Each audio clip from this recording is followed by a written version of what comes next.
The earliest turning point in human history did not come from architecture, agriculture, or organized belief. It came from a change so quiet that it left no monument to mark its arrival. At some point in the deep past, the human mind gained the ability to hold more than the present. It began to form expectations. It began to shape outcomes before they existed. It began to imagine time.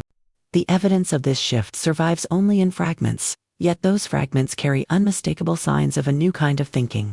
In Blombo's cave, a small piece of ochre is engraved with deliberate geometric patterns nearly 100,000 years old.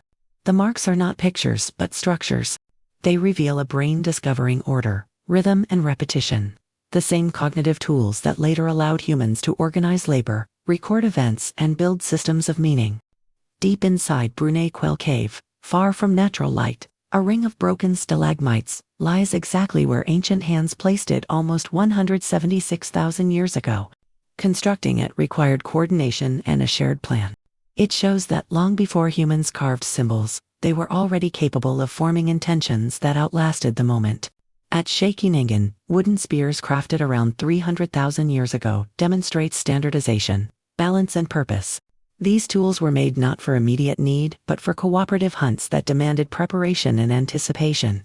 A successful hunt relies on predicting movement, adjusting strategy, and acting before the outcome is visible.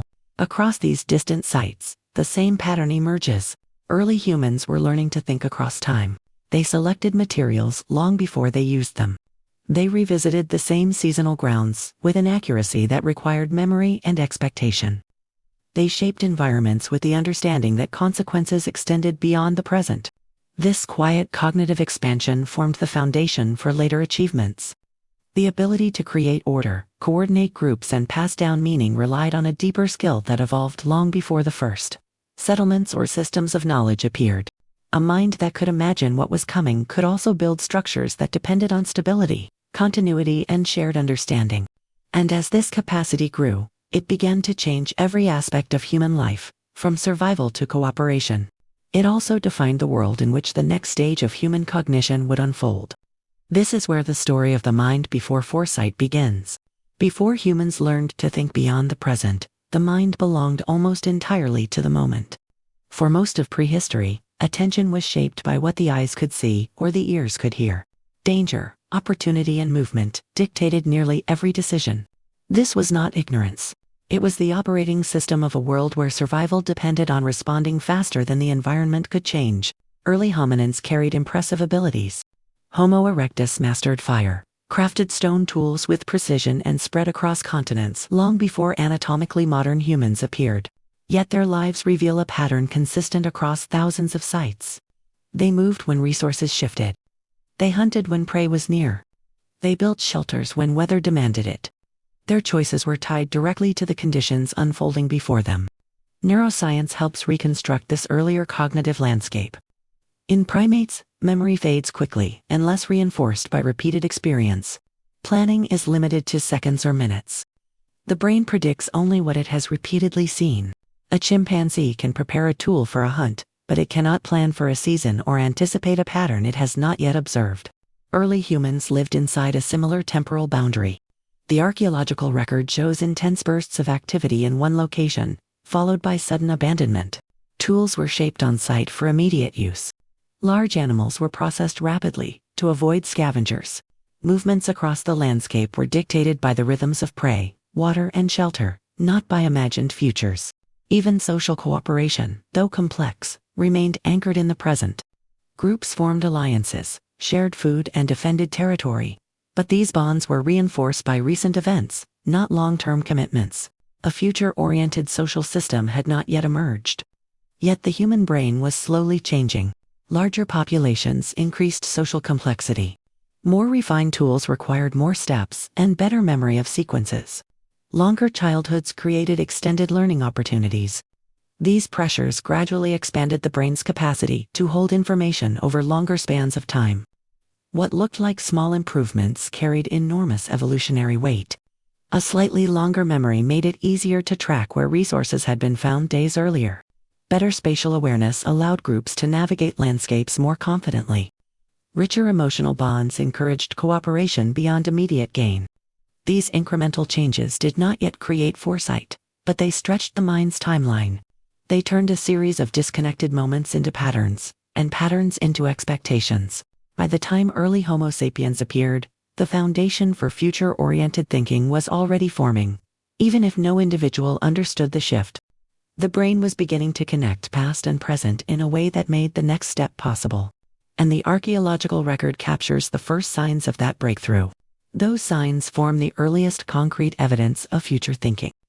The first signs that humans had begun to think beyond the present appear not in grand gestures, but in quiet patterns scattered across ancient landscapes.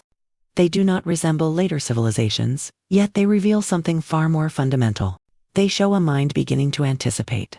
One of the clearest examples comes from the rhythms of prehistoric life at Lascaux. The remains of reindeer, horses, and bison show that groups returned to the same valley at the same moment each year. This was not chance. It required recalling past conditions and expecting them to repeat. Seasonal movement is common in animals, but deliberate and recurring return to a fixed site reflects an internal model of time. People were not simply following herds. They were predicting their arrival. Blombo's cave offers a different kind of evidence. On small pieces of ochre, early humans carved geometric patterns with clear structure and repetition. These engravings are deliberate and measured. They reflect an ability to recognize order, impose structure, and manipulate abstract relationships. A mind that organizes visual space this carefully is capable of organizing temporal sequences as well. It can transform remembered patterns into expectations. At pinnacle point, heat-treated stone tools reveal a more demanding form of planning. Heat treatment is a multi-step process. Gather raw material, build controlled fires, prepare the stone, and store it for later use. None of these steps provide immediate reward. The payoff arrives much later when the improved tool is needed. This sequence requires resisting the present in favor of a future goal, something no other species consistently demonstrates. It marks the emergence of delayed gratification as a cognitive trait. The wooden spears of Scheveningen, crafted 300,000 years ago, carry another hallmark of anticipation. They were balanced, aerodynamic, and standardized, indicating a mental image of how they would perform. Cooperative hunting with these spears depends on predicting the movement of prey and coordinating behavior before the outcome is visible. A hunter must imagine a sequence of events, not merely react to them. Burials at Kofsa and Skull add a final layer of evidence. Individuals were placed carefully in pits, sometimes with pigments or crafted objects. This suggests that the living acted with the belief that the condition of the dead mattered in some ongoing way. It shows that humans were forming mental concepts extending beyond immediate perception. They were imagining a state that could not be directly experienced. These traces, found across Africa, the Levant, and Eurasia, are separated by immense distances and vast spans of time. Yet they converge on a single conclusion. Humans had begun to detect patterns in the world and project them forward. They linked memory with expectation, turning repeated experience into prediction. This was the threshold between reaction and foresight. Once the mind crossed it, human behavior was no longer shaped only by the present. It was shaped by possibilities. And the moment humans began predicting possibilities, anticipation became a cognitive skill in its own right. The emergence of anticipation was not a single moment but a gradual rewiring of how the human brain processed time. Before this shift, memory served only as a record of events already lived. With the expansion of neural networks in early Homo sapiens, memory began to operate differently. It stopped functioning as storage and began functioning as prediction. Modern neuroscience reveals that the same brain systems used to recall past events are used to imagine future ones. The hippocampus reconstructs fragments of experience and projects them forward, creating mental simulations of outcomes that have not yet occurred. This ability did not appear suddenly. It developed as early humans demanded more from their environments and from each other. Archaeological patterns mirror this transformation.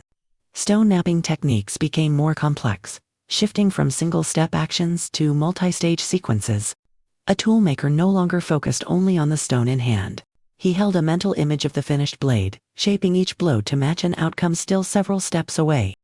This required mentally rehearsing the future, not simply reacting in the present. Food evidence shows a similar cognitive expansion. Storage pits, dried meat caches, and seasonal gathering sites suggest long-term preparation. These behaviors reflect an understanding that scarcity would come and that present actions could prevent future risk. No other species consistently prepares for conditions that do not yet exist. This marks an important milestone, the brain learning to act on predictions rather than immediate sensations. Anticipation also altered the emotional world of early humans. Imagining future dangers created new forms of vigilance. Predicting positive outcomes generated motivation and persistence. These emotional states were not weaknesses. They were evolutionary adaptations that helped regulate behavior across longer spans of time. Fear became strategic. Hope became functional. Both guided choices before events unfolded. Social life accelerated this cognitive shift. As groups grew larger and more interconnected, surviving required predicting the behavior of others. Trust, cooperation, and reputation all depended on evaluating how individuals might act later, not only how they acted now. This demanded internal models of intention, making anticipation an essential part of social navigation. Landscapes reflect the growing sophistication of this skill. Groups timed migrations to match seasonal patterns. They coordinated hunts by predicting the movement of prey across open ground. These activities required shared expectations, revealing that anticipation had become collective, not merely individual.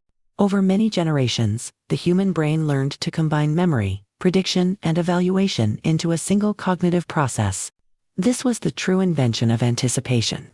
The ability to act in the present based on events that existed only as mental possibilities.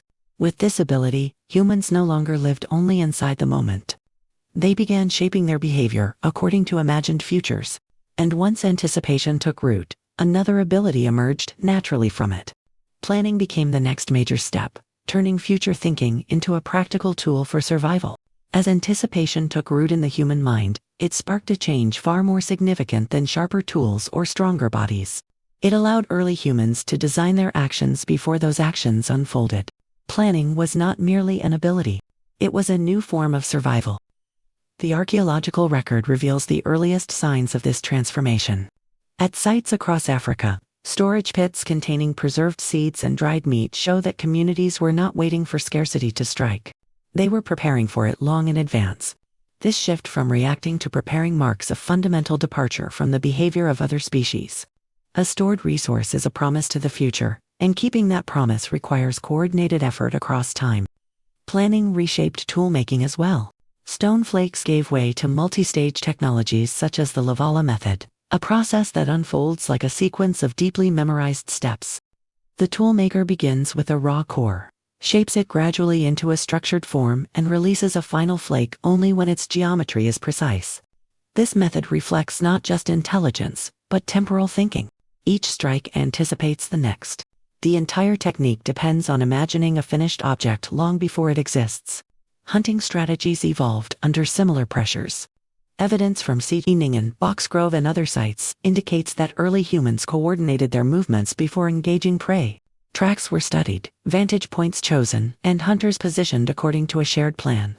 A coordinated hunt requires group members to hold the same imagined sequence of events in their minds, and act as if the future were already unfolding.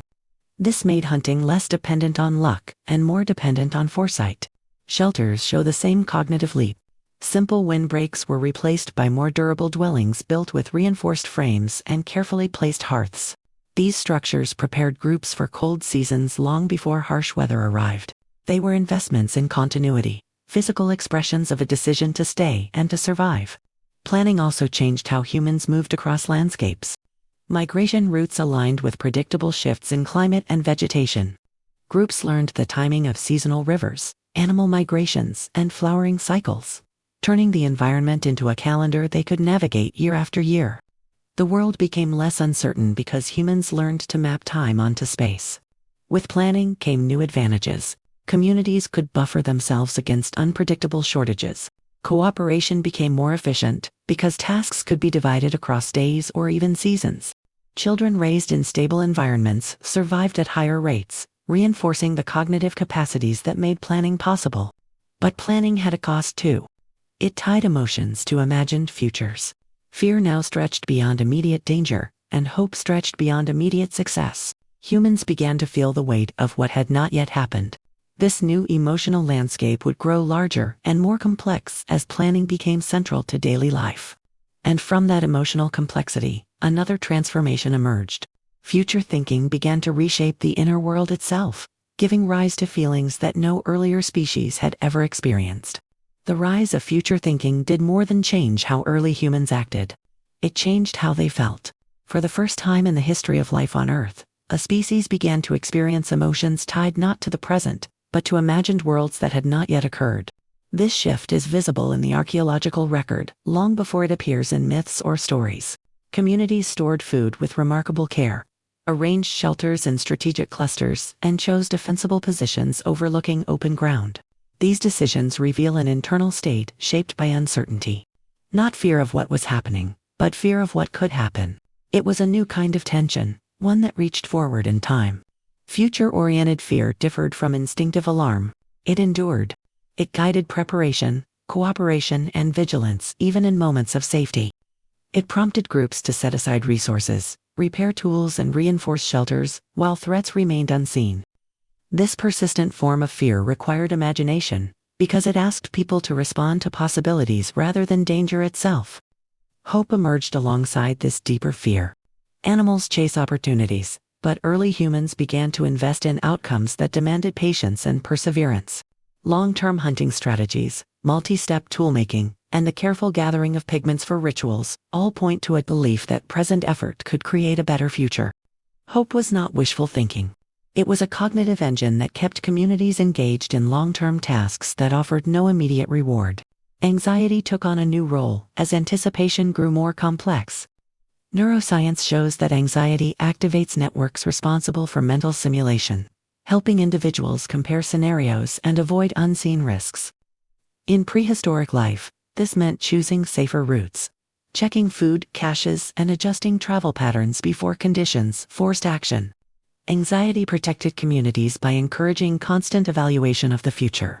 Even joy changed in character.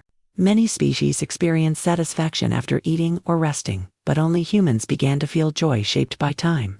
The completion of a long migration, the successful survival of winter, or the return of a trusted hunting partner brought emotions that blended memory, comparison, and projected meaning.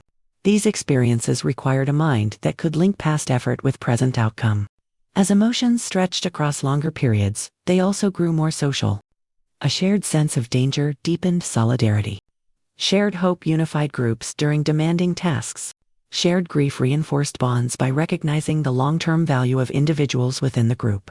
Emotion became a map of relationships extending across time. This emotional expansion created new cognitive demands. Understanding another person's hesitation or determination required interpreting their internal world. Predicting their choices required perceiving the emotional weight behind those choices. The ability to read emotions became a tool for anticipating behavior, turning social life into a space where future thinking played out constantly. These changes did not merely enrich internal experience. They altered the structure of cooperation itself. Groups could now form commitments, promises, and expectations that carried force even before they were fulfilled. And from these emotional commitments, a new concept slowly emerged. Responsibility took shape when actions gained meaning not just for the present moment, but for the future that others would inherit. As humans learned to think across time, the meaning of action changed. A choice no longer ended the moment it was made. It reached forward, influencing conditions that had not yet arrived. This extension of consequence created the seed of responsibility. In the earliest stages, responsibility was not a moral statement. It was a survival requirement. When a group stored food for winter, each member became accountable for maintaining that supply. If someone failed to dry meat, reinforce a shelter, or repair hunting tools, the cost was carried by everyone. This dependency turned future thinking into a shared obligation. Archaeological evidence reflects this shift.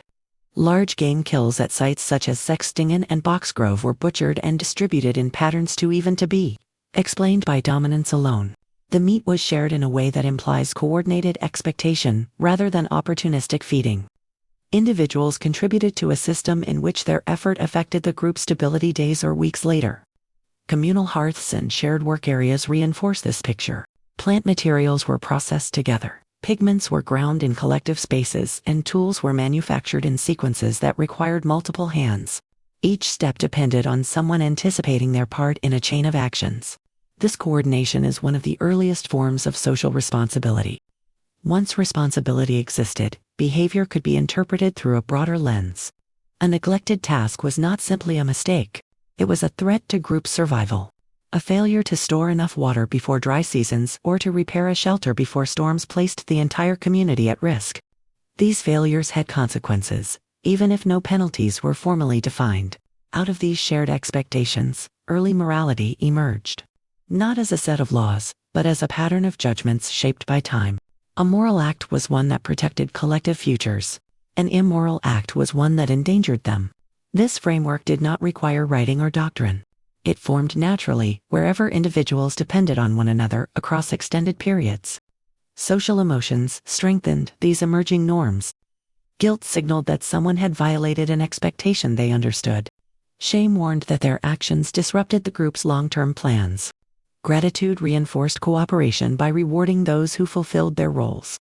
These emotions were cognitive tools, guiding behavior toward outcomes that supported group stability. Over generations, such expectations became increasingly complex. As tasks diversified and cooperation deepened, individuals were judged not only by what they accomplished but by what they committed to. Responsibility grew from a practical necessity into an interpretive framework that shaped how communities understood intention. This shift affected every aspect of social life. It turned temporary cooperation into persistent obligation.